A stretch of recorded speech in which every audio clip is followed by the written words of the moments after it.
पूर्व पिछले 10 आज 11वां दिन आंदोलन को लेकर और एक बार यहाँ पे मंत्रिमंडल आया था और आप जयपुर गए थे। इन सब को लेकर भी बातचीत अभी तक बनी नहीं है, तो इन सब बातों को लेकर आपका क्या कहना है? ऐसा है कि जमीन बीज बोते है ना, वो भी 4-5 जाकर के फूटता है। तो ये आंदोलन है, इसमें उपलब्धि हासिल करना चाहते हैं तो समय तो लगेगा ही। अभी सुनने में आ रहा है जो संघर्ष समिति के लोग जुड़े हुए प्रशासन उनके मतलब निजी जाके कार्रवाई कर रहा है। प्रशासन है ना, प्रशासन बुरी पराया हुआ है। प्रशासन से मैं निवेदन करता हूँ कि आप समाज को परेशान न करें। कोई पैसे वाला है या आज थोड़ा ही हुआ है, ये आंदोलन देख करके आप परेशान करते, मतलब कोई आंदोलन के साथ में नहीं जुड़े, कोई सहयोग नहीं करे, इसका मतलब ऐसा आभास होता है कि ये खेजड़ी कटाने में सब साथ में है। क्योंकि खेजड़ी कटाने के साथ में नहीं है तो शांतिपूर्वक प्रदर्शन कर रहे हैं, हम धरना कर रहे हैं। सरकार को कोई हमने दखलंदाजी नहीं की, फिर सरकार कार्रवाई क्यों कर रही है? तुम्हारे बेटे हो, हम हमारे बेटे हैं। मांग हमारी सरकार से है, तुमसे तो कोई मांग है नहीं, तुम्हारे पास कुछ है नहीं, तुम कुछ दे सकते नहीं, तो तुम लेने की चाक में कैसे आ गए?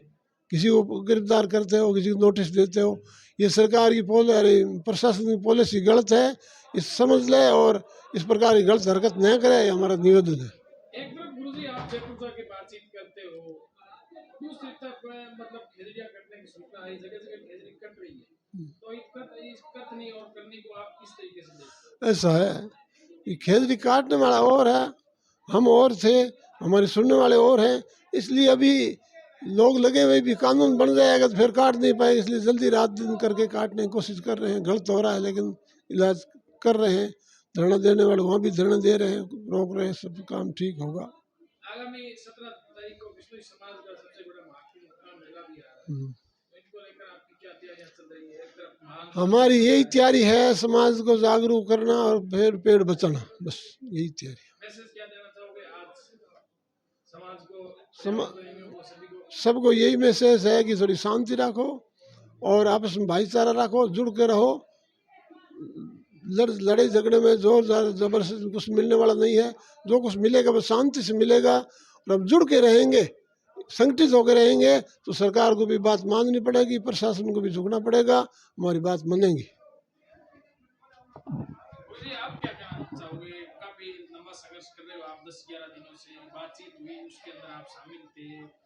आपने कल सुनने में आ रहा है जो लाला सा छात्री में कथा जो प्रोग्राम था युवा सम्मेलन वो स्थगित करके धरने में ही होगा, इन सब को लेकर आप क्या कहोगे?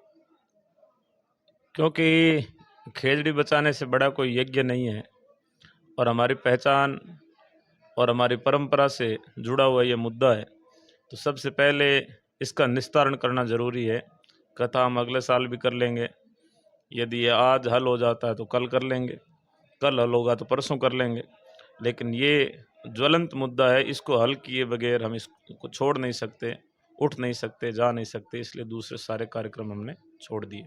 आगामी महाकुंभ को लेकर आप समाज के युवा संत हो, तो इनको लेकर क्या मैसेज देना चाहोगे? मैसेज यही है कि यदि सरकार नहीं मानती है तो महाकुंभ अब की बार बीकानेर में लगाएंगे।